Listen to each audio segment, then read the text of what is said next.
जैसा कि हम सभी जानते हैं, हम लोग सामाजिक प्राणी हैं। समाज के बाहर हम लोग जीवित नहीं रह सकते हैं और हमें समाज को अपने अनुसार से बनाना भी पड़ता है। हम जैसा समाज का निर्माण करेंगे वैसा ही हमारा भविष्य होगा। तो इस वीडियो में हम देखेंगे कि समाज सेवा कैसे करें, मिताली प्रसाद कौन है, सदानंद कौन है, नंदन ड्रेसेज, पर्यावरण मित्र संजय कुमार के बारे में जानेंगे। कि सदानंद जी जैसे समाज सेवक को वास्तव में सही मायने में समाज सेवा कहा जा सकता है और गर्व करते हैं कि सिंहवाड़ा प्रखंड से ये आते हैं। गांव भी सिंहवाड़ा ही है। तो बोले थे कि हमें वो पैसा नहीं था इनके पास पढ़ने के लिए, तो वो इनके सर पे पीठ पे हाथ दो चार 5 महीना पहले से इन्होंने शुरुआत किया। बहुत स्थिति खराब रहते हुए में इन्होंने यहाँ से पंजाब क्षेत्र में शायद लुधियाना जगह है, वहाँ रह करके अपने भरण पोषण के लिए छोटे उम्र से उनके पिताजी भी बचपन में चले गए, तो अपना ये सारा चीज़ देखते हुए घर परिवार को, छोटा भाई सभी को देखते हुए अपना पैर पे फिर यह जब यहाँ आ गए तो यहाँ से जाना इनका संभव शायद नहीं हुआ, किसी कारण बस फंस गए और यहाँ से नहीं गए। फिर छोटा मोटा धीरे धीरे एक प्रयास किए, बिजनेस शुरुआत की। आज देखिए कि बिजनेस शुरुआत करने के बाद इलाके में हम कहते हैं दरभंगा नहीं, अगल बगल के जो सीतामढ़ी मधुबनी क्षेत्र, दरभंगा का भी छोटा क्षेत्र नहीं है, बहुत बड़ा क्षेत्र है, और अपना मुजफ्फरपुर का क्षेत्र, मतलब दूर दूर के क्षेत्र में इनका नाम लोग जानते हैं। कहीं नंदन जी के नाम से जानते हैं, कहीं सदानंद जी के नाम से जानते हैं, लेकिन जानते हैं।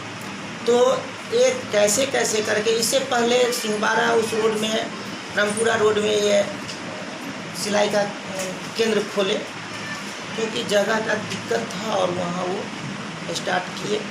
फिर यहाँ से अपने जगह को डेवलप किए तो वहाँ से चले आए।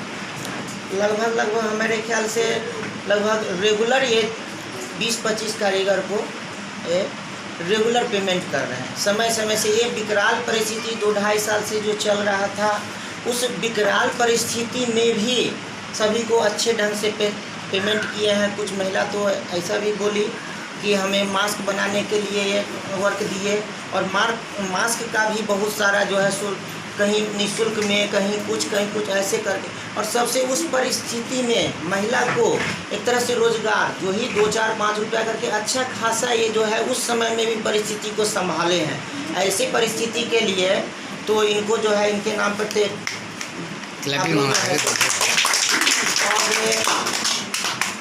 एक और ख़ास बात हम देख रहे हैं, रेगुलर आ रहे हैं, कुछ लोग आते हैं नहीं आते हैं, लेकिन हम तो रेगुलर आए हैं तो हम देख रहे हैं। आप लोग इससे पहले जो भी 50 के आसपास में उनको सर्टिफिकेट दिया गया है, लगभग 30-34 के आसपास है, आज भी बोल रहे हैं। फिर आगे भी 25-30 जो है सो अगला राउंड के लिए हो भी गया है, ठीक है। तो ये जो है तीसरा राउंड भी चलेगा रहेगा, जहाँ तक एक सक्षम रहेंगे। अब देखिए कि अगर यहाँ छात्राएँ अगर नहीं आ पाएंगी, मतलब यहाँ ये हो जाएगा तो दूर से तो नहीं आएगी, तो उसके लिए जैसे कुछ जगह से इनको ऑफ़र है, सनापुर तरफ से, हम लोग का जो क्षेत्र है भरवाड़ा तरफ से, फिर जो है सो इधर रामपुरा तरफ से कुछ लोग इनको बोलते हैं कि सर मेरे यहाँ कैंप लगाइए, मेरे यहाँ कैंप लगे। तो ऐसे ही जब अच्छे काम कीजिएगा तो ज़रूर लोग ढूंढेंगे, खोजेंगे, तो ऐसा काम करना चाहिए। और रह गई बात कि आत्मनिर्भर, जिसे आत्मनिर्भर मतलब अपने पैर पे खड़ा होना, कोई बुरी बात तो नहीं है। तो एक ये भी माध्यम है, अपने पैर पर खड़ा होना ही चाहिए, आत्मनिर्भर बनना चाहिए, दूसरे को भी आत्मनिर्भर। और भूल गए इस कार्यक्रम को यहाँ तो ऑर्गेनाइज तो सदानंद जी कर ही रहे हैं, प्रभात दास फाउंडेशन से जो है सो आपको सर्टिफिकेट मिल ही रहा है, और सभी लोगों का आशीर्वाद आप लोगों को मिल ही रहा है। मन से यही है कि आप लोग आगे बढ़ें, ठीक है।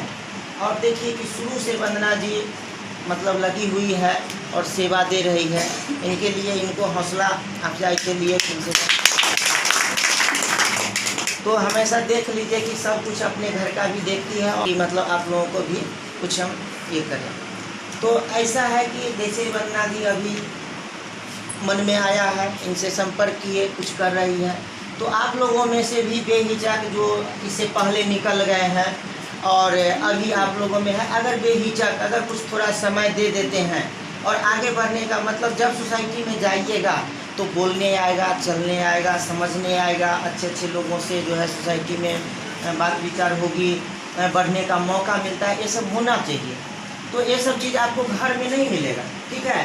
घर में माँ बोलेगी, बड़ी बहन होगी तो बोलेगी, पिताजी बोलेंगे, समझाएंगे, लेकिन उतना आगे तक डेवलप नहीं कर पाइएगा। आगे बढ़ना है तो ज़्यादा से ज़्यादा आप लोगों का 15, 14, 16, 18 ही उम्र है, ठीक है। अभी जैसे वहाँ उनको जानते हैं, पूजा नाम है, वो बचपन से लेकर के आज तक हम जानते हैं कि किस परिस्थिति में वो पढ़ी है। अभी के डेट में देखिए कितने जगह जो है, कई पहाड़ियों का जो है नाम नहीं बतला पाएंगे, मिताली प्रसाद नाम है उनका, वो बहुत सारे लोग जानते होंगे, नालंदा पटना यूनिवर्सिटी में पढ़ती है, और कद में वो बहुत बड़ी नहीं है, कद में छोटी है, और इतना जज्बे को जो है सो मतलब उनके में जज्बा भरा हुआ है कि देख लीजिए कि अब जो है सो ऐसे छोटी को चढ़ते जो है उनके पास पैसा भी नहीं था, लेकिन थोड़ा लोग मदद किए हैं, और देख लीजिए कि आज एवरेस्ट चोटी के लिए वो रवाना हो चुकी है ना। कल से फेसबुक लाइव आई थी, आज से तो नेट सेवा भी बंद है 19 तारीख तक।